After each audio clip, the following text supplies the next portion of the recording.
بسم اللہ الرحمن الرحیم۔ گزشتہ لیکچرز میں ہم نے وحی پہ بات کی ہے، آج بھی ہم وحی پہ بات کریں گے، اور آج آخری لیکچر ہے اس کے بارے میں۔ وحی کا جو سلسلہ شروع ہوا اور اس کے ذریعے اللہ نے جو کتابیں نازل کی ہے، یہ انڈرسٹوڈ بات ہے کہ 4 بڑی کتابیں ہیں اور کچھ صحیفے ہیں۔ بڑی کتابوں میں تورات موسیٰ علیہ السلام پہ نازل ہوئی، عبرانی زبان میں تھی یہ کتاب، اور تورات کا مطلب ہے شریعت۔ اس کے بعد زبور داؤد علیہ السلام پہ نازل ہوئی، اور زبور کا مطلب ہے ٹکڑے۔ پھر انجیل عیسیٰ علیہ السلام پہ نازل ہوئی، اور انجیل کا مطلب ہے خوشخبری۔ تورات کو انگریزی میں تورا کہتے ہیں، زبور کو سامس کہتے ہیں، PSALMS، سامس، پی سائلنٹ ہے، اور انجیل کو گوسپل کہتے ہیں۔ پھر چوتھی کتاب قرآن، پیغمبر اسلام آقائے نامدار حضرت محمد صلی اللہ علیہ وسلم پر نازل ہوئی، اور لفظ قرآن کے 2 میننگ ہے۔ ایک معنی یہ ہے بار بار پڑھی جانے والی کتاب، اور دوسرا معنی ہے جمع کرنے والی کتاب۔ تو پھر ہم اس پہ تفصیلی بات کریں گے۔ یہ 4 بڑی کتابیں اللہ نے نازل کی وحی کے ذریعے، اور کچھ صحیفے نازل کیے اللہ تعالیٰ نے وحی کے ذریعے، جس طرح قرآن میں اللہ تعالیٰ فرماتا ہے اِنَّ هَٰذَا لَفِي الصُّحُفِ الْأُولَىٰ صُحُفِ إِبْرَاهِيمَ وَمُوسَىٰ۔ تو کچھ صحیفے بھی کتنے صحیفے اللہ نے نازل کی ہے؟ کچھ روایات میں ہے کہ اللہ تعالیٰ نے 100 صحیفے نازل کیے ہیں، 30 ادریس علیہ السلام پر، 50 شیس علیہ السلام پر، 10 ابراہیم اور 10 موسیٰ علیہ السلام پر، علیہم السلام پر۔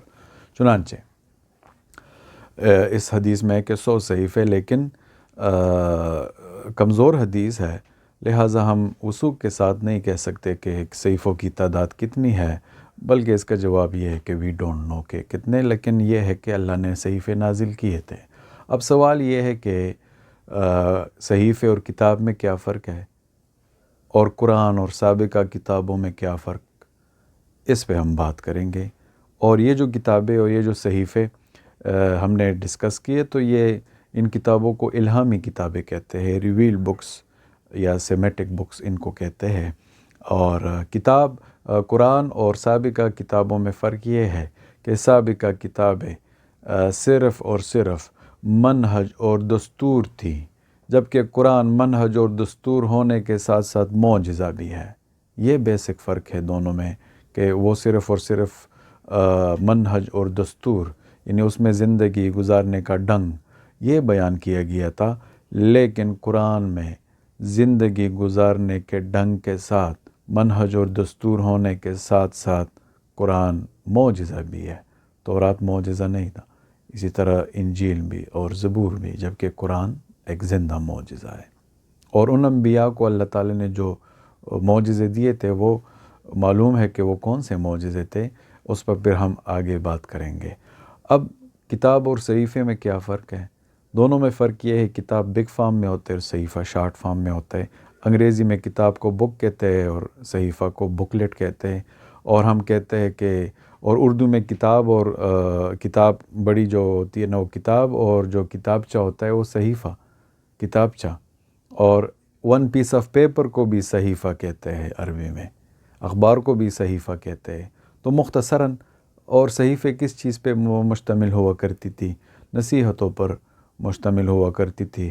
کتاب میں تو جو اللہ نے نازل کی ہے اس میں بہت سارا ڈسکشن ہوتا ہے، سابقہ اقوام کے عبرت کے واقعات ہوتے ہیں، آخرت کے احوال ہوتے ہیں، اور کائنات میں غور و فکر، اللہ تعالیٰ کی نعمتوں کا تذکرہ اور احکامات ہوتے ہیں، اور اس میں بہت ساری چیزیں ہوتی ہیں، عبرت کی کہانیاں۔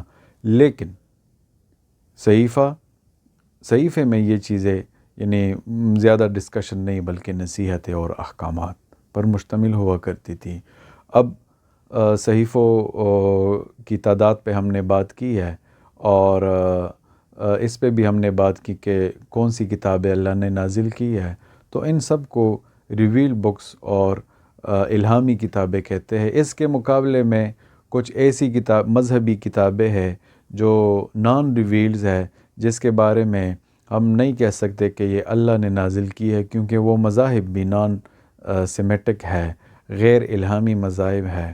مثلاً ہندوؤں کی کتاب مذہبی کتاب ہے جو وید ہے، سکھوں کی مذہبی کتاب گرنتھ ہے، اور بدھ مت کی جو مذہبی کتاب ہے تری پتاکا ہے، تو یہ سب کتابیں غیر الہامی کتابیں ہیں، کیونکہ یہ مذاہب بھی غیر الہامی ہے اور اللہ کی طرف سے یہ کتابیں نازل نہیں کی گئی ہے۔ تو ہم نے وہی پہ بات کی آج، اور وہی کے ذریعے جو کتابیں اللہ نے نازل کی ہے، 4 بڑی کتابیں ہیں اور کچھ صحیفے ہیں۔ کتاب اور صحیفے میں کیا فرق ہے اس پہ ہم نے بات کی، اور قرآن اور سابقہ کتابوں میں کیا فرق ہے اس پہ بھی ہم نے بات کی، اور آخری جو پوائنٹ ہے آج کا وہ یہ ہے کہ وہی کی ایک دوسری کلاسیفیکیشن، ایک تو ہم نے یہ تقسیم ڈسکس کی کہ وہی نبوت ہے اور وہی فطرت ہے، وہ وہی کی ایک کلاسیفیکیشن ہے، لیکن دوسری کلاسیفیکیشن جو وہی نبوت کی ہے وہ تو بالعموم وہی کی کلاسیفیکیشن تھی۔ اب یہ جو کلاسیفیکیشن ہے یہ وہی نبوت کی کلاسیفیکیشن ہے، اور ایک وہی مطلوع ہے، ایک وہی غیر مطلوع ہے۔ مثلا وہی مطلوع کا مطلب ہے وہ وہی جس کی تلاوت کی جاتی ہو، the revelation which is recited، اور وہی غیر مطلوع وہ وہی جس کی تلاوت نہیں کی جاتی، مثلا حدیث the revelation which is not recited۔ تو قرآن کی تلاوت کی جاتی ہے جبکہ حدیث کی تلاوت نہیں کی جاتی، اور قرآن اور حدیث میں کیا فرق ہے، اور حدیث قدسی اور قرآن میں کیا فرق ہے، یہ پھر ہم حدیث کے چیپٹر میں ڈسکس کریں گے۔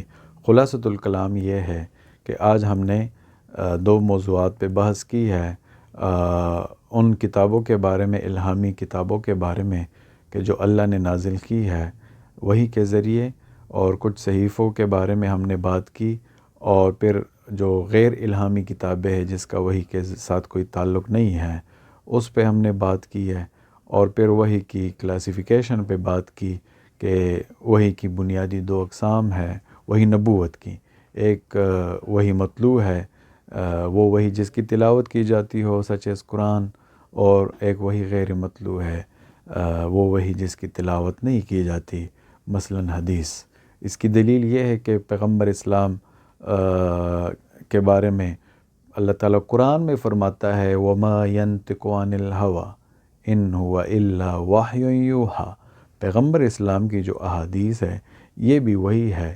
اب احادیث کا ذخیرہ تو بہت بڑا ہے، اور کیا وہ سب احادیث وحی کے ذریعے، یہ ہم حدیث کے چیپٹر میں اس پہ بات کریں گے۔